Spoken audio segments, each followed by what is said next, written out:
Happy Christmas. கிறிஸ்துவுக்குள் பிரியமானவர்களை, கடவுள் பூமியிலே மனிதனாக அவதரித்த தினத்தை நாம் உலகம் முழுவதும் கொண்டாடி கொண்டிருக்கிறோம். இயேசு கிறிஸ்து பூமியிலே பிறந்ததின் மிகப்பெரிய 3 ஆசீர்வாதங்களை இன்று உங்கள் மத்தியிலே நான் சொல்ல ஆசைப்படுகிறேன். லூக்கா 2:14 இப்படியாக சொல்கிறது, பூமியிலே சமாதானம் உண்டாவதாக. இந்த அற்புதமான செலிப்ரேஷனை நாம் கொண்டாடி கொண்டிருக்கிற இந்த வேளையில கூட கர்த்தர் உங்களோடு கூட சொல்கிற வார்த்தை, அவர் உங்களுக்கு சமாதானத்தை கொடுத்திருக்கிறார். ஆனால் ஒருவேளை நம்முடைய வாழ்க்கையில பாடுகளும் உபத்திரவங்களும் சமாதானம் இல்லாத சூழ்நிலை இருக்கிறதே, உலகத்துல பாடுகளோடு, கஷ்டங்களோடு, குடும்ப பிரச்சனைகளோடு, பொருளாதார கஷ்டங்கள் நம்ம இருக்கிறோமே, இதுக்கு என்ன செய்வது? ஆனா சமாதானம் வேதத்துல சொல்லப்பட்டது போல சமாதானம் இல்லை என்று ஒருவேளை நீங்க இதை பார்த்து கொண்டிருக்கிற உங்க வாழ்க்கையில நீங்க நினைச்சு கொண்டு இருந்தீங்கன்னா, கர்த்தர் சொல்கிற வார்த்தை, மகனே மகளே நீ பயப்படாதே, நான் உனக்கு சமாதானத்தை கொடுத்திருக்கிறேன் என்று சொல்லி உங்க வாழ்க்கையில சமாதானம் இறங்கி வருவதாக. இரண்டாவதாக கர்த்தர் கொடுக்கிற ஆசீர்வாதம் லூக்கா 2:10 சொல்லப்பட்டிருக்கும், அவர் நமக்கு சந்தோஷத்தை கொடுக்கிறார். இதோ எல்லா ஜனத்துக்கும் மிகுந்த சந்தோஷத்தை கொடுக்கிற நற்செய்தி. இயேசு கிறிஸ்து பிறப்பே இந்த உலகத்துல மிகப்பெரிய ஒரு மகிழ்ச்சியான ஒரு காரியம். அதே போல உங்களுடைய வாழ்க்கையிலும் இயேசு பிறக்கும் பொழுது அங்கே மகிழ்ச்சி உண்டாக்குறது. அந்த மகிழ்ச்சி அற்ற சூழ்நிலையில இந்த உலகம் முழுவதும் ஓடிக்கொண்டிருக்கிறோம். அநேகருடைய வாழ்க்கையில மகிழ்ச்சியே கிடையாது, சந்தோஷமே கிடையாது, வாயில ஒரு சிரிப்பே, ஒரு புன்னகையே கிடையாது. அப்படிப்பட்ட சூழ்நிலையில வாழ்ந்து கொண்டிருக்கிற உங்களை பார்த்து கர்த்தர் சொல்கிறாரு, மகனே மகளே பயப்படாதே, நான் உனக்கு மகிழ்ச்சியை கொடுத்திருக்கிறேன் என்று சொல்லி. ஹல்லேலூயா. அவர் உங்களுக்கு மகிழ்ச்சியை கொடுத்திருக்கிறார். இதை நீங்க விசுவாசிங்க.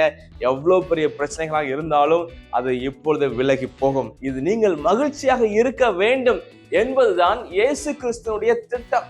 இயேசு கிறிஸ்துனுடைய அவருடைய தீர்மானமே, அவருடைய விருப்பமே நீங்கள் மகிழ்ச்சியாக இருக்க வேண்டும் என்பது மாத்திரமே என்பதை நீங்கள் மறந்து போகாதீங்க. எந்த சூழ்நிலையாக இருந்தாலும் சமாதான குறைவோடு அல்லது மகிழ்ச்சி குறைவாக காரியங்கள் இருக்குமானால் கர்த்தர் இந்த நல்ல நாளில இந்த ஒரு செலிப்ரேஷனை செய்து கொண்டிருக்கிற ஒவ்வொரு வாழ்க்கையிலும் அவர் மகிழ்ச்சியை தந்து உங்களை ஆசிர்வதிக்க அவர் வல்லவராக இருக்கிறார். மூன்றாவதாக மத்தேயு 1:21 இப்படியாக சொல்கிறது, அவர் தமது ஜனங்களின் பாவங்களை நீக்கி அவர்களை ரட்சிப்பார். நம்முடைய வாழ்க்கையில பாடுகள் உபத்திரவங்களுக்கு மிகப்பெரிய காரணம் என்ன? நம்ம வாழ்க்கையில் இருக்கிறதான பாவங்கள்.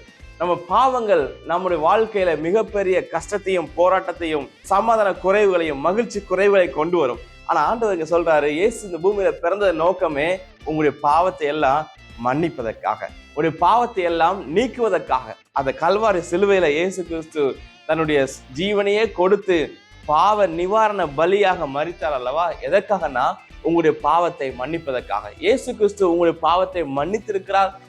உலகத்தில் உள்ள சகல பாவங்களும் கல்வாரி சிலுவையில மன்னிக்கப்பட்டிருக்கிறது.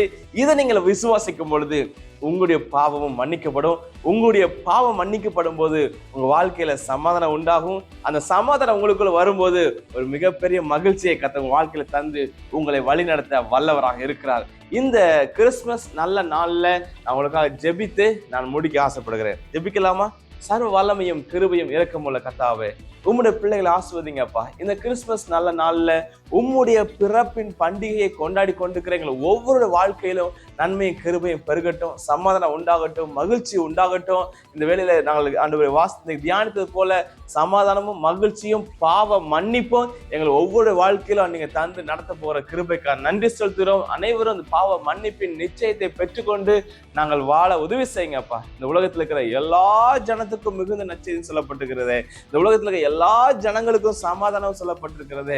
எல்லா ஜனங்களுக்கும் ரட்சிப்புன்னு சொல்லப்பட்டிருக்கிறது. இந்த ஆசீர்வாதங்களை உங்க பிள்ளைகளுக்கு தந்து நடத்துங்க, உயர்த்துங்கப்பா. கர்த்தராகிய இயேசு கிறிஸ்து மூலம் ஜெபிக்கிறோம் எங்கள் ஜீவன் உள்ள நல்ல பிதாவே. ஆமென், ஆமென். கிறிஸ்துவுக்குள் பிரியமானவர்களே, கர்த்தர் உங்களை ஆசீர்வதிப்பாராக. Happy Christmas once again. Thank you. God bless you.